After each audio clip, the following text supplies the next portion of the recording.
친구들 안녕. 저녁 먹었어요? 저는 불닭볶음면 먹었어요. 오랜만에 먹었더니 맵긴 한데 맛있더라고요. 네, 약간 맛있게 매운 것 같아요. 그래서 그냥 맵기도 했는데 아무튼 친구들 뭐 좋아하는 거 먹었는지 모르겠다. 그리고 오늘도 친구들 보고 싶어서 왔어요. 그냥 항상 생각하는 건데 진짜 한 사람 한 사람의 마음은 정말 중요하다 그런 생각이 드는 것 같아요. 늘 어떤 주제를 해도 결국은 그 마음이나 그런 부분이 중요해서 자꾸 돌아오게 되는 것 같은데 그냥 진짜 뭐 어느 상황에 있든지 어느 순간에 처하든지 그런 것보다는 진짜 우리가 뭐 한 사람 한 사람으로서 정말 중요하다. 뭐 세상에 단 하나밖에 없는 명품의 가치를 지니고 있는 사람들이다. 그런 기본적인 것들이 벗어나지 않으니까 늘 우리가 그런 소중한 존재임을 잊지 않고 산다면 어떤 상황도 친구들을 그런 품격이나 품위를 떨어뜨릴 수는 없다. 이렇게 생각을 해요. 뭐 처한 환경이 다 다르고 그러니까 힘든 순간 그런 상황들은 다 있을 거라고 생각해요. 또 우리가 관계 속에서 살아가는데 그런 관계성도 무시할 수가 없는 부분이잖아요. 내가 뭐 그런 뭐 나쁜 마음을 먹지 않았다고 해도 어떤 인연들이나 그런 상황들, 흐름들 속에서 그렇게 좋지 않은 상황에 빠지게 될 때도 있잖아요. 근데 그럼에도 불구하고 그리고 또 그런 관계적인 부분에 있어서도 나는 잘 지내고 싶어도 또 그 사람이 가진 어떤 뭐 자질이나 기본적인 그런 기질들과 내가 가진 뭐 자질이나 기질들이 충돌을 했을 때 그런 부분도 있으니까 여전히 쉽지는 않다. 하지만 우리가 기본적으로 우리 자신이 정말 귀하고 특별한 존재임을 잊지 않고 기억하는 것, 그리고 다른 사람도 나와 다른 존재가 아니라는 것, 이렇게 기본적으로 마인드를 가지고 간다면 모든 상황은 다 극복할 수 있다. 이렇게 생각을 하거든요. 그래서 뭐 누가 귀하지 않은 사람은 단 한 명도 없다. 그래서 진짜 그런 살아있는 것들에 대해서 정말 존중하고 그런 마음을 가지고 있는가, 이런 거는 진짜 중요한 부분이라고 생각을 하고, 내 가족 그렇게 비춰봤을 때도 내 가족한테 할 수 있는 말인가, 나 자신한테 할 수 있는 말이고 행동인가, 이런 부분들에 대해서 중점을 두고 생각을 한다면 뭐 조금 더 다른 사람한테 말을 하고 행동을 할 때 좀 조심스럽게 할 수 있지 않을까, 이런 생각이 들어요. 그리고 늘 이야기하지만 아이들은 행복했으면 좋겠다. 아이들은 진짜 이 나라의 미래를, 그리고 또 세계로까지 뻗어가서 어떤 영향력을 끼치면서 살아갈지 모르는 진짜 귀한 사람들이잖아요. 그러니까 아이들의 생각은 늘 존중되고 뭐 어떠한 뭐 언어적인 폭력이나 신체적인 폭력도 안 된다. 이렇게 생각하고, 아이들이 하는 말들 뭐 어른들이 봤을 때는 좀 잘 안 받아들여지더라도 아이들의 생각과 그런 부분들을 존중하고 끝까지 들어보려고 하는 그런 마음가짐은 중요하다. 네 말이 틀리지 않았다. 너는 그렇게 말을 해도 되고 너는 어떻게 해도 안전하다. 이런 느낌들을 꼭 줄 수 있는 우리가 돼야 된다. 이렇게 생각을 해요. 그리고 이런 마음들을 온전하게 아이들한테 주려면 우리 자신들이 행복하고 우리들 안에 사랑이 많아야 그런 사랑과 그런 긍정적인 에너지들을 아이들한테 고스란히 줄 수 있다. 이렇게 생각하거든요.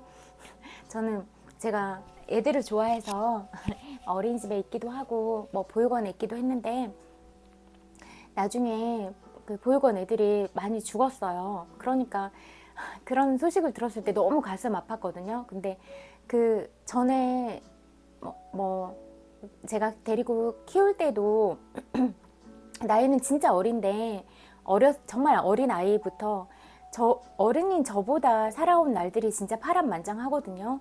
그랬을 때 저런 상처를 어떻게 안고 살았을까, 그런 생각이 드니까 진짜 가슴이 터질 것 같았어요. 너무너무 슬퍼서 내가 어른이어도 감당하기가 어려운데 애들은 어떻게 이런 거를 다 감당하고 참았을까 생각하니까 진짜 심장이 멈출 것 같았어요. 너무 힘들더라고요. 제가 들었을 때도. 근데 그게 더 슬픈 게 뭐냐면 그걸 아무렇지도 않고 덤덤하게 얘기하는데 그게 더 가슴이 아팠던 것 같아요. 그러니까 아이는 아이답고 그럴 때 예쁘고 말을 안 들었을 때 그때가 가장 예쁘지, 너무 일찍 철이 들어버리거나 그러면 오히려 더 측은하고 짠한 마음이 들더라고요. 그러니까 우리가 아이들의 그런 표현하지 못한 마음들, 그런 부분들까지도 봐주려고 해야 된다, 이렇게 생각해요. 그리고 어떠한 곳에도 다 사랑은 있다고 생각해요. 제가 아까 글로도 표현했지만 동네 양아치라고 해도 건달들의 세계에서도 사랑은 있지 않겠어요? 뭐 하다못해 자기보다 어린 그런 건달이 들어와도 형님 건달이 잘해줄 거 아니에요. 그러니까 어디나 그런 사랑은 있을 것이다, 이렇게 믿고, 그리고 그렇게 아무리 나쁜 일을 한다고 해도 그렇게 어린아이와 같은 그런 순수함도 있고 사랑도 다 기본적으로는 있잖아요. 그러니까 정말 누군가를 안쓰럽게 생각하고 나 자신이 힘든 점이 있다면 다른 사람도 힘든 점이 있을 수 있는 거예요. 그런 마음을 봐주려고 해야 된다. 이게 저는 가장 중요하다고 생각하거든요. 그리고 오늘도 이제 산책하면서 여러 인연들 이렇게 스치면서 갔는데 오늘 스치고 간 인연들도 다 행복했으면 좋겠어요. 그러니까 누구 하나 소중하고 소중하지 않은 사람은 없다. 그리고 다 각자가 다 예쁘고 사랑스러운 사람이다, 이렇게 생각하거든요. 그러니까 늘 어디 가나 존중받고 보호받았으면 좋겠다, 이런 마음인 것 같아요. 책 읽어드릴게요. 그리고 제가 가장 비참한 상황에서도 사람이 자기 마음을 똑바로 세우고 살았을 때 그런 인간의 고귀함이 어떻게 잘 나중에 추후에 발현이 될 수 있는가, 그 부분이 중요할 것 같았거든요. 그래서 그런 책을 읽어드린다고 했잖아요. 죽음의 수용소에서 하거든요. 그래서 이 책이 중요할 것 같아서 이 책 가지고 왔어요. 읽어드릴게요.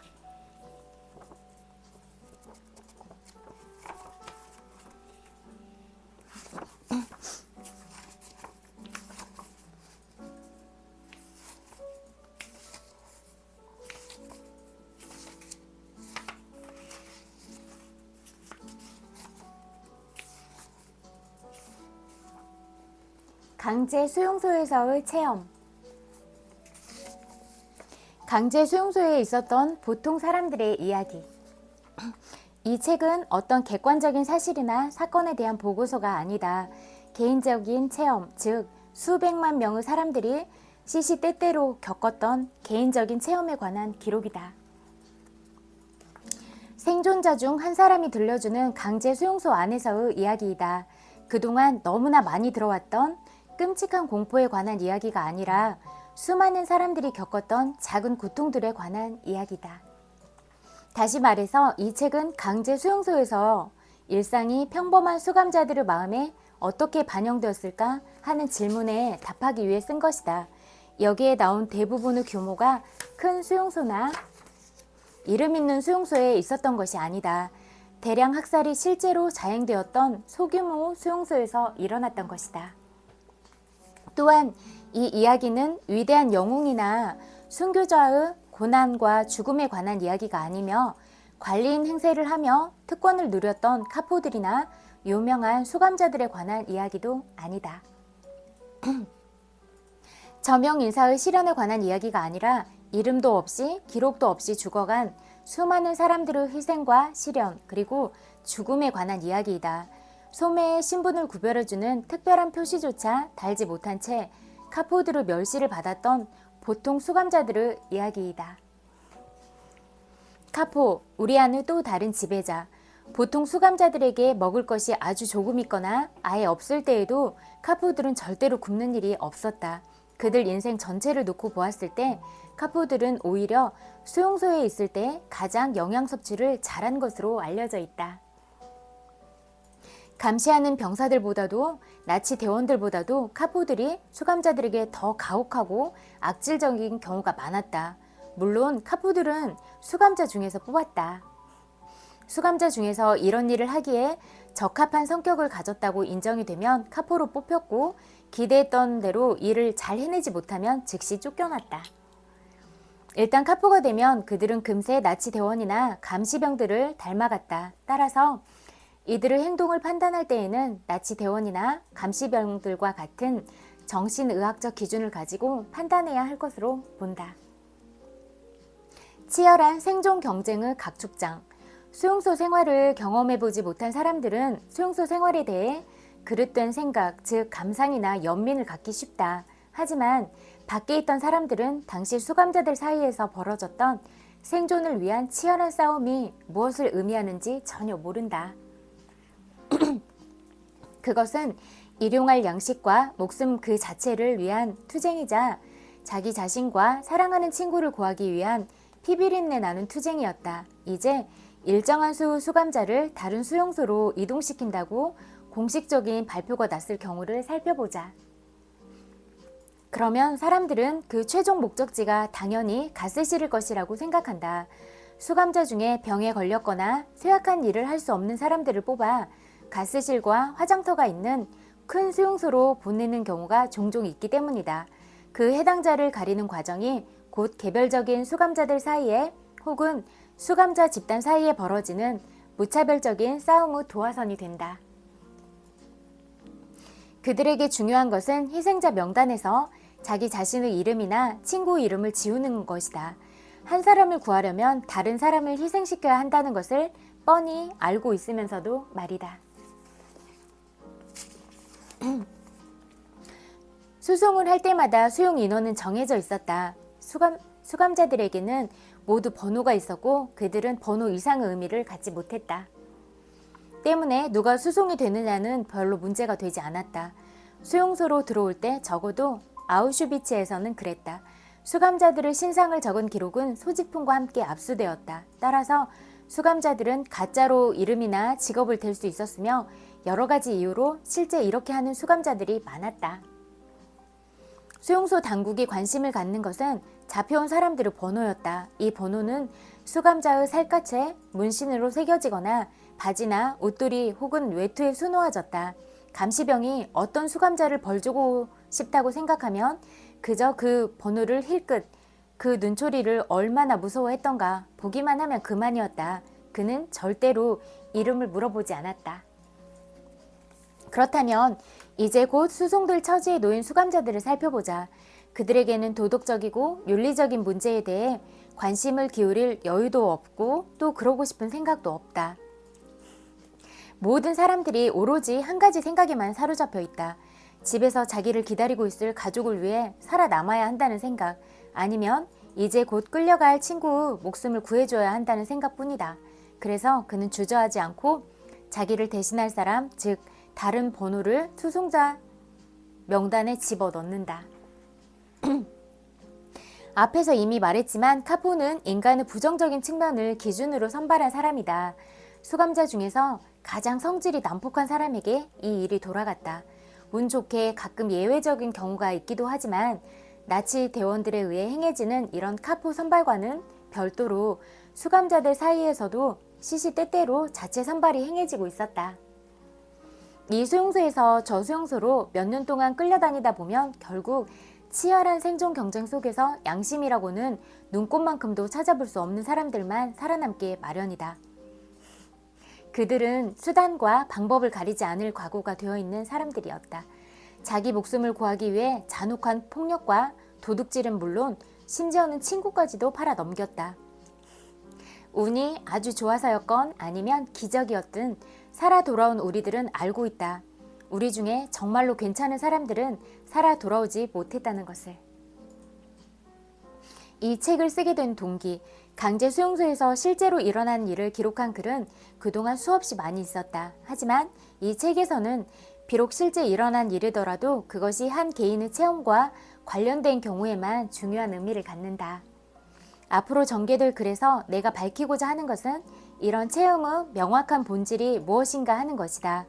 수용소 생활을 겪어본 사람들을 위해 나는 그들의 체험을 오늘날의 시각에서 설명하려고 한다. 그리고 수용소에 들어가보지 못한 사람들에게는 그곳에서 살아 돌아온 사람들, 그래서 아직도 사는데 어려움을 겪고 있는 극소수 사람들이 당했던 일에 대해 말해주고 그 사람들을 이해하는 데에 도움을 주려고 한다. 수용소에 있었던 사람들은 말한다. 우리는 우리가 겪었던 일에 대해 얘기하고 싶지 않습니다. 사실 그 안에 있었던 사람들에게는 더 이상은 설명이 필요 없으니까요. 그리고 밖에 있었던 사람들은 우리가 그때 무엇을 느꼈는지 그리고 지금은 무엇을 느끼고 있는지 잘 모릅니다. 이 주제를 논리 정연하게 설명하는 것은 매우 어려운 일이다. 왜냐하면 정신의학은 과학적인 객관성을 필요로 하기 때문이다. 하지만 자기 자신이 수감자로 갇혀 있으면서 이 모든 것을 목격한 사람이 과연 객관적인 시각을 가질 수 있을까? 밖에 있었던 사람들이라면 물론 그런 공정한 시각을 가질 수 있다. 하지만 그들은 진정한 가치를 지닌 증언을 하기에는 문제의 핵심에서 너무 멀리 떨어져 있었다. 오로지 그 안에 있었던 사람만이 알고 있다. 그 판단이 객관적이지 못할 수도 있다. 그 평가가 지나칠 수도 있다. 하지만 이것은 불가피한 일이다. 이런 일을 할 때는 그 어떤 개인적인 편견도 버려야 하는데 바로 이 점이 이런 종류의 책이 지니고 있는 어려움이다. 지극히 내밀한 체험을 털어놓기 위해 용기가 필요한 때도 있었다. 이 책을 쓸 때 나는 원래 내 수감 번호만 쓰고 이름은 익명으로 하려고 했다. 그러나 원고를 완성했을 때 익명으로 책을 출판할 경우 책이 지닌 가치의 반을 잃게 된다는 것을 깨달았다. 내 신념을 공개적으로 이야기하기 위해 용기를 가져야 했다. 그래서 나 자신을 드러내는 것을 극도로 싫어함에도 불구하고 나는 문장 하나도 빠지지 않도록 세심한 주의를 기울였다. 이 책의 내용에서 객관적인 이론을 도출해내는 일은 다른 사람의 몫으로 남겨두기로 한다. 이 이론들이 제1차 세계대전 이후 연구가 되어 우리에게 철조망병 증후군으로 널리 알려진 수용생활의 정신의학에 일정한 공헌을 할 수 있을 것으로 보인다. 제2차 세계대전 덕분에 우리는 집단 정신병리학에 대한 이해의 폭을 훨씬 넓힐 수 있었다. 왜냐하면 이 전쟁은 우리에게 신경 과민 상태와 강제 수용소를 경험할 수 있도록 해 주었기 때문이다. 여기까지 읽을게요. 앞으로 이런 극한의 상황에서 인간이 어떠한 마음과 정신을 가지고 살아가는가, 또 이렇게 살아남아서 어떤 영향들을 미치면서 세상에 미치면서 살아가는가, 이 부분들에 대해서 배워보기로 해요. 이것도 잠재의식에 관한 책 읽어드릴게요. 진짜 친구들이 살아가는 데 있어서 꼭 필요하고 중요한 부분이니까 군더더기 없이 하는 거거든요. 그러니까 꼭 친구들 마음에 닿고 또 그런 친구들이 지닌 잠재력과 같이 만나서 더 큰 부분들을 친구들한테 가져올 수 있게, 그리고 삶을 살아감에 있어서 진짜 마음 안에 사랑을 품고 그런 온기로 살아갈 수 있는 친구들이 됐으면 좋겠다. 그런 마음으로 전해요. 꼭 이런 마음들이 친구들 마음 안에 닿기를 간절히 바라요.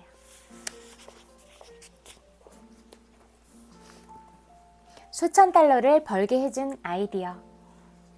동료였던 올리브 게이지 박사는 젊은 시절 일상생활의 심리학이라는 주제로 강연을 하기 위해 영국에서 미국으로 건너왔다. 당시 묵던 호텔은 시카고 오페라 극장 근처에 있었다.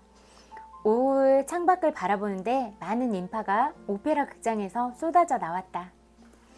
낮 공연이 끝날 무렵이었다. 게이지 박사는 오페라 극장에서 강연을 하는 그림을 그렸고 자신의 아이디어가 실현되리라고 예상하면서 기뻐하고 안도감을 느꼈다. 그리고 다음과 같이 확언을 했다. 오페라 극장에서 많은 사람을 앞에 두고 마음의 법칙을 강연합니다. 나와 나의 이야기를 들어주는 모든 사람에게 넘칠 만큼 축복을 내려줍니다. 오페라 극장에서 강의를 하려면 몇천 달러의 대관료가 필요했다. 당시 그 수중에는 100달러밖에 없었다. 극장 매니저는 그저 웃었다. 게이지 박사는 마음의 힘에 관해 얘기했고 매니저는 굉장히 흥미로워하며 그에게 일주일간의 유예 기간을 주겠다고 했다. 어느 날 게이지 박사는 백만장자인 매코믹을 만났다.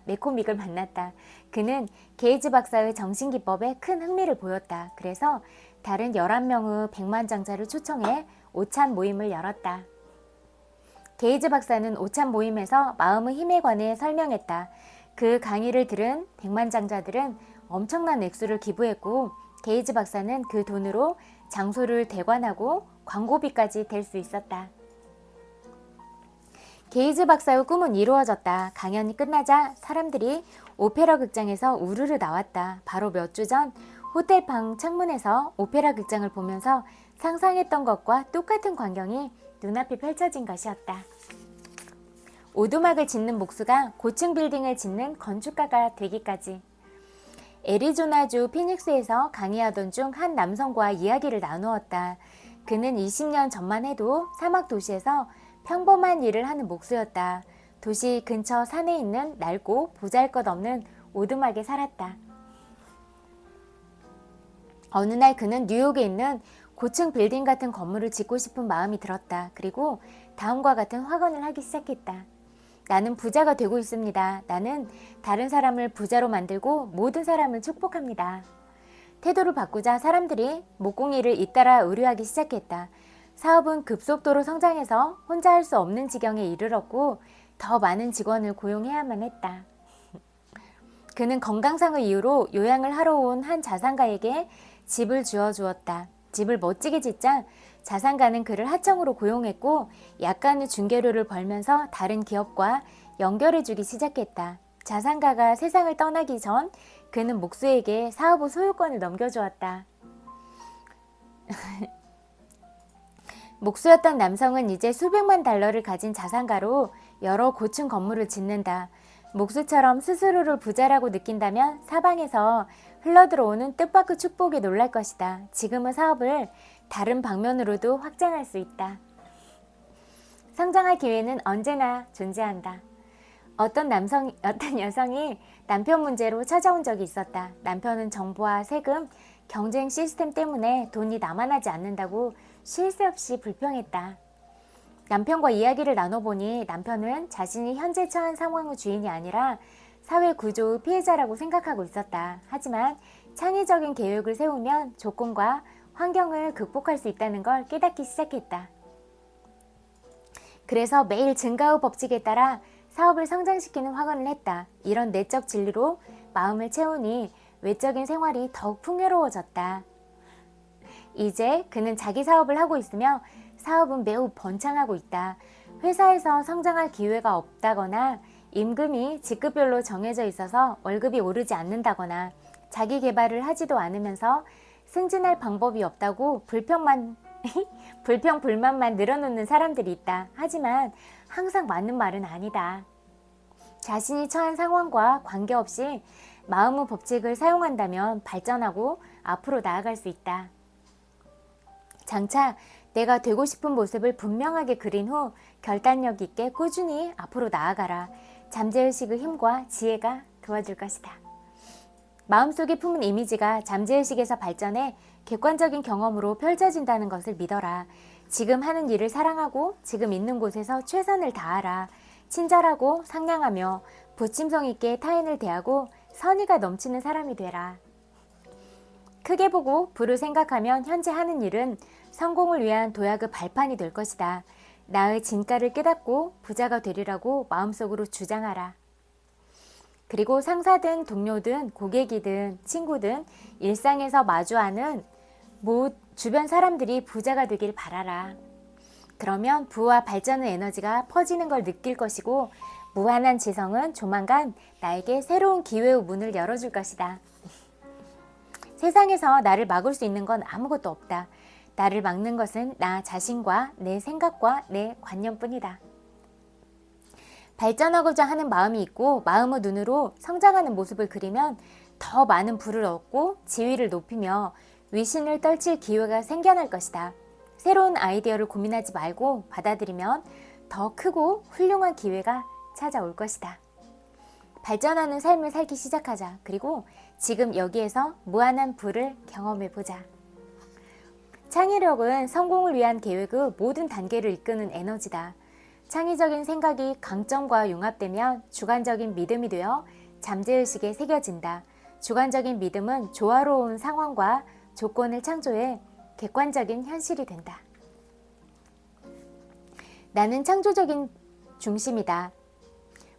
모두에게 더 큰 사랑을 베풀고 지혜를 전달하며 이해심을 키워줄 수 있다. 남들에게 베풀면 남들도 나에게 베풀 것이고 인생에서 기적이 일어날 것이다. 새로운 업무, 일, 학업 등 뭐가 됐든 열정과 확신을 가지고 시작하라. 확신을 가지고 새로운 일을 시작하면 승리와 환희, 영광은 내 것이 될 것이고 반드시 경제적인 성공으로 이어진다.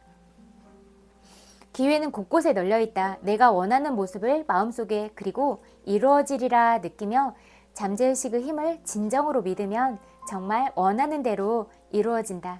지금이 기회다.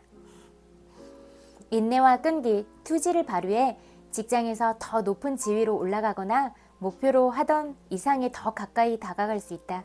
목표를 높게 잡아라. 나는 성공과 승리로 가득 찬 건설적인 삶을 살기 위해 태어났다.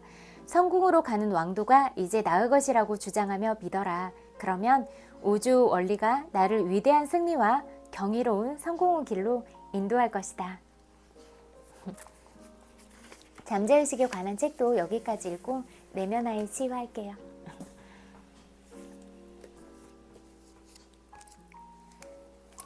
순진함. 제목이 귀엽다. 어린아이에게 있는 순진함은 그들의 매력이자 아이가 지닌 천진난만함의 핵심이다. 아이들은 지금 현재를 살면서 기쁨을 추구하는 경향이 있다.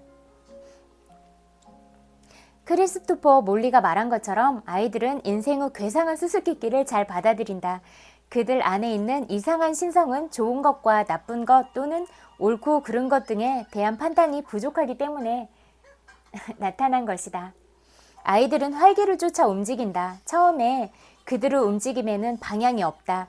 세상의 모든 것이 신기하기만 해 어느 하나만 고른다는 게 어렵기 때문이다. 방향 감각이 없기 때문에 아이들은 금지된 장소에 들어가거나 안전하지 않은 물건을 만지고 해로운 것을 맛보는 등의 행동을 한다. 그래서 아이들에게는 계속적인 주의와 보호가 필요하고 보호자는 집에서 아이들을 잘 돌보아야 한다.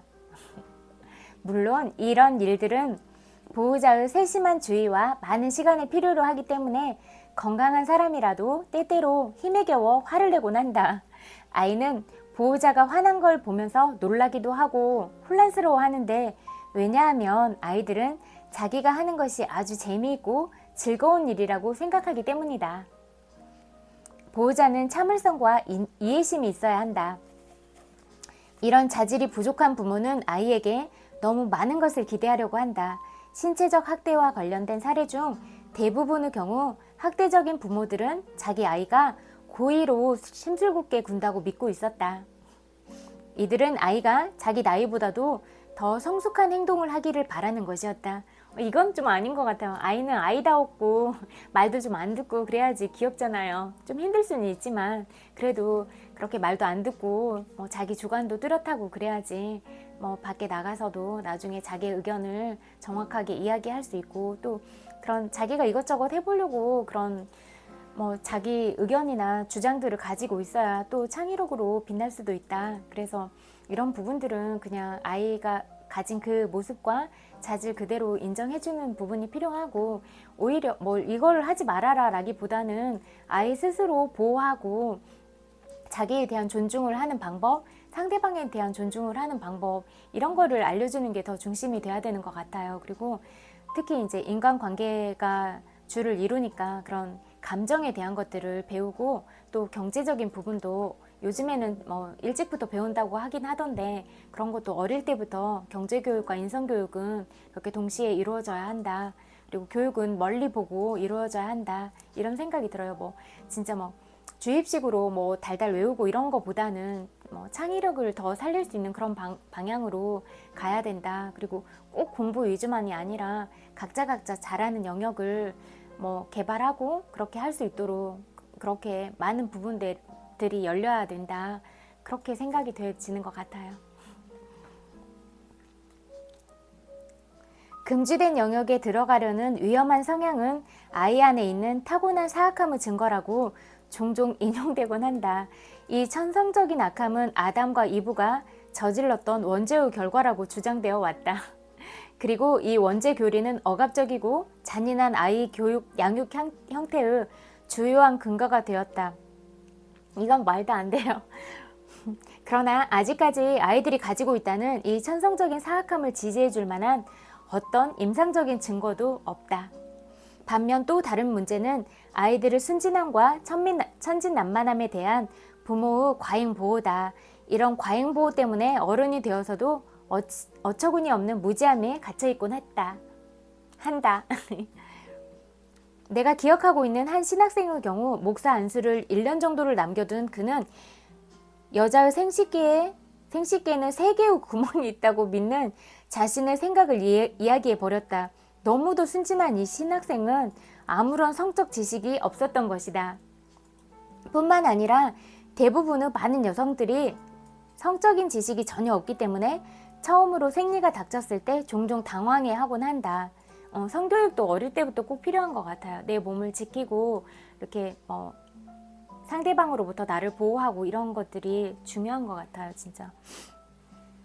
아이들이 그릇된 순진함이나 천진난만함으로 남을 속이거나 조종하는 법을 배우기도 한다. 바보처럼 구는 것이 그 예의다. 금마른 바보라는 오래된 표현은 어른들의 잘못된 무지함을 보여주는 한 예이기도 하다.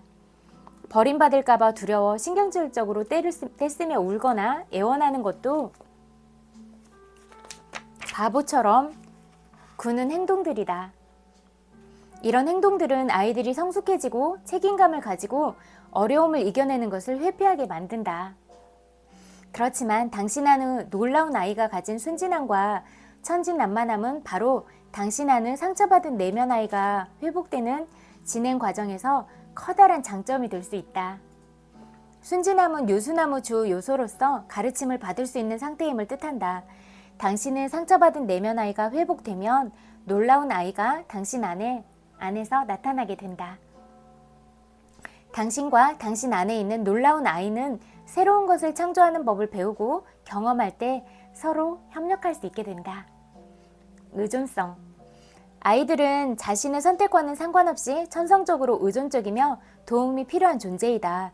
어른과는 달리 아이들은 그들이 가진 자원으로는 자신의 필요를 채울 수 없기 때문에 자기 욕구를 충족하기 위해 다른 사람에게 의존해야만 한다. 다른 사람에 대한 이러한 의존성 때문에 아이들은 쉽게 상처를 받게 된다. 아이는 자기에게 무엇이 필요한지 혹은 자신이 어떻게 느끼는지 알지 못한다. 좋든 나쁘든 아이의 인생은 초기 양육자가 각각의 발달 단계마다 아이의 욕구를 알아주고 충족시켜줄 때 제대로 만들어지기 시작한다. 양육자가 자기 안에 상처받은 내면 아이를 가지고 있다면 자기 안에 채워지지 않는 욕구 때문에 아이의 욕구를 충족시켜줄 수 없을 것이다. 오히려 자신 안의 내면 아이의 빈곤한 욕구 때문에 화를 내거나 자신의 욕구를 채우는데 아이를 이용하려 할 것이다. 놀라운 아이는 성장과 성수구 과정 가운데 있기 때문에 의존적이다. 각각의 발달 단계는 성인으로 성숙해지기 위해 나아가는 하나의 단계이다. 아이가 자라면서 욕구가 적절한 때에 적절한 순서로 충족되지 않으면 그 아이는 필요한 자원 없이 다음 단계의 과제를 충족하기 위해 움직여야 한다. 이런 초기 단계에서의 작은 실수는 훗날까지 오랫동안 영향을 미치는 중요한 결과들을 가져온다. 건강한 사람의 삶은 계속해서 성장한다는 특징을 가지고 있다. 앞에서 제시한 어린 시절의 바로 그 특징들, 즉 경의, 의존성, 호기심, 낙천주의 등은 바로 인간의 삶을 성장시키고 풍성하게 하는데 결정적으로 중요하다. 어떤 의미에서 우리는 전 인생에 걸쳐 의존적인 채로 있다. 끝없이 우리는 사랑과 상호작용을 필요로 한다. 어느 누구도 다른 사람과 아무 상관없이 자신만으로도 충분하다고 말할 수 있는 사람은 없을 것이다. 놀라운 아이의 의존성 때문에 우리는 누군가와 가까워지기도 하고 마음을 쏟기도 하는 것이다. 한편 나이가 들면서 우리는 자신이 필요한 존재가 되길 원한다. 건강한 성장은 어느 시점에서 우리는 생산적이 되고 또 인생을 돌보게 된다. 그러나 내면 아이가 성장 과정에서 꼭 필요한 의존적인 욕구들이 무시되어 상처받게 될 때 그 아이는 고립되거나 뒤로 물러나 버리거나 또는 누군가에게 달라붙게 되거나 아니면 다른 이들을 곤란하게 만들 것이다. 여기까지 읽을게요. 그리고 친구들, 그리고 오늘도 제 이야기 들어주셔서 너무너무 감사해요. 그리고 친구들이 가진 그런 예쁜 마음들이 얼마나 소중한가, 그런 것들은 늘 고맙게 생각하고 진짜 마음 깊이 감사하게 생각해요. 그리고 우리가 가진 생각, 감정들 하나하나가 얼마나 소중한가, 진짜 가슴에 와 닿을 때는 진짜 눈물이 날 때가 있어요. 뭐 슬퍼서 오는 게 아니고 진짜 너무 감동을 받아서 그렇게 눈물이 날 때가 있거든요. 또 반대의 경우로 뭐 친구들이 너무 가슴 아프거나 속상한 것 봐도 너무 뭐 심장이 아픈 것 같아요. 그러니까 우리가 이렇게 다 우리 안에 혈관들처럼 우리들의 관계도 다 이렇게 연결이 되어 있다. 그러니까 누군가 아프거나 슬픈 거는 우리들의 일과 다르지 않다. 그런 부분에 대해서 늘 생각하고 내가 나 자신을 소중하게 생각하면 다른 사람도 그렇게 소중한 사람이라는 걸 알잖아요. 그래서 함부로 할 수는 없을 것이다. 우리가 한마디 말을 하더라도 내가 이 말을 하는 게 누구한테 도움이 될 말인가, 이 부분에 대해서 뭐 짧게 3초라도 생각을 해보고 정말 한마디 한마디가 상대방을 위한 마음이 깃들어 있는 말을 했으면 좋겠다. 그런 생각이 들어요. 그리고 뭐 흑백 논리 이렇게 딱딱 나눠서 적용을 하거나 뭐 편가르기식 이런 방향으로 가지 말고 우리가 더불어서 다 함께 긍정적인 방향으로, 좋은 방향으로 가기 위해서는 어떤 부분들이 필요할 것인가, 우리 각자가 다 소중하고 특별한 능력들이 있잖아요. 다 다른 존재로서 존재하는 것처럼. 그러니까 우리가 자기가 잘하는 것들을 다 이렇게 다양하게 색깔을 드러낼 수 있다면 우리는 정말 더 창의적이고 좋은 부분들로 연결이 될 수 있고, 우리가 다 주고받으면서 영향을 주고 영감을 얻을 수 있고, 서로가 서로한테 좋은 선생님이 될 수 있다, 이렇게 생각하거든요. 그러니까 저도 많이 부족하고 그러니까 친구들한테 늘 배우는 마음으로 배울게요. 그리고 엄청 많이 사랑해요. 늘 사랑으로 대하고 이런 마음이 항상 중요한 것 같아요. 그리고 혹시 제가 많이 부족하고 그래서 제가 좀 밉거나 그래도 그런 친구들도 엄청 많이 사랑해요. 그런 친구들한테는 더 많은 사랑을 드릴게요. 정말 많이 사랑해요. 그리고 오늘 또 어떤 하루 보냈을지라도 잘 보냈다고 고생했다고 말해주고 싶어요. 토닥토닥 마음으로 안아드릴게요. 100만 번 볼뽀뽀 보내드릴게요. 엄청 많이 사랑해요. 마무리 잘하고, 오늘 보니까 되게 봄날처럼 엄청 따뜻했어요. 그래서 햇살도 되게 화창하고 또 밥 먹으러 갔는데 추어탕 먹었거든요. 점심 제 힐링 푸드가 있어요. 한방 삼계탕이랑 추어탕이랑 약간 향신료 이런 것도 좋아하거든요. 그래서 막 카레나 뭐 인도 음식 먹는 것도 좋은 것 같아요. 그러니까 탄두리 치킨 뭐 이런 거. 그래서 아무튼 몇 개 안 되는 힐링 푸드들, 친구들은 어떤 힐링 푸드가 있는지도 궁금하다. 이렇게 추어탕 먹고 있는데 쭉 옆에 뭐 저수지인가 그런 게 있거든요. 그렇게 막 윤슬이 반짝반짝 비치는데 너무 예쁘더라고요. 그래서 후식으로 거기에 있는 뻥튀기도 챙겨가지고 오고 그랬는데, 아무튼 이렇게 그냥 소소한 기쁨들, 내가 먹는 음식들 이런 것들도 다 여러 사람의 수고를 거쳐서 올라온 거고, 내가 그런 것들을 먹을 수 있는 사람이라는 거에 대해서도 늘 감사함을 느끼고, 또 그런 좋은 것들을 먹으면 친구들의 몸과 정신에 다 영향을 미치잖아요. 그러니까 내가 이런 여러 사람들의 수고로움과 사랑을 먹는 사람이다. 이렇게 매 끼 한 끼 한 끼 먹을 때마다, 어떤 것들을 먹을 때마다 늘 그렇게 만들어준 사람들에 대해서 감사를 느끼고 고마워하는 마음을 느끼고 살아간다면 늘 행복할 것이다. 그리고 그렇게 감사하는 마음들이 친구들한테 더 좋은 결과들로 연결이 될 것이다. 이렇게 생각하거든요. 그리고 끌어당김의 법칙도 늘 이야기하잖아요. 그러니까 긍정적인 생각을 가지고 친구들의 머리나 마음을 그렇게 쓰세요. 그러면 친구들이 진짜 너무너무 특별하잖아요. 그런데 그 아직 개발이 안 된 잠재력이 얼마나 많아요. 근데 그런 것들이 긍정적인 부분과 만났을 때 더 크게 발현될 확률이 훨씬 높으니까 이렇게 좋은 생각을 늘 가지고 가는 게 중요하다. 그리고 잘 때는 늘 좋은 생각과 좋은 감정을 가지고 또 이루고 싶은 어떤 것들을 생각하면서 잔다면 또 그 잠재의식이 또 문제를 해결하고 그런 것들 답을 내놓고 자는 동안에도 그렇게 흘러갈 테니까 그런 것들을 늘 믿고 늘 친구들 마음 안에 사랑이 가득 담기기를 바라고 어디 가나 존중받고 사랑받았으면 좋겠다 그런 마음이에요. 그리고 아무튼 잘 때도 편안하게 잘 자요. 굿나잇. 안녕.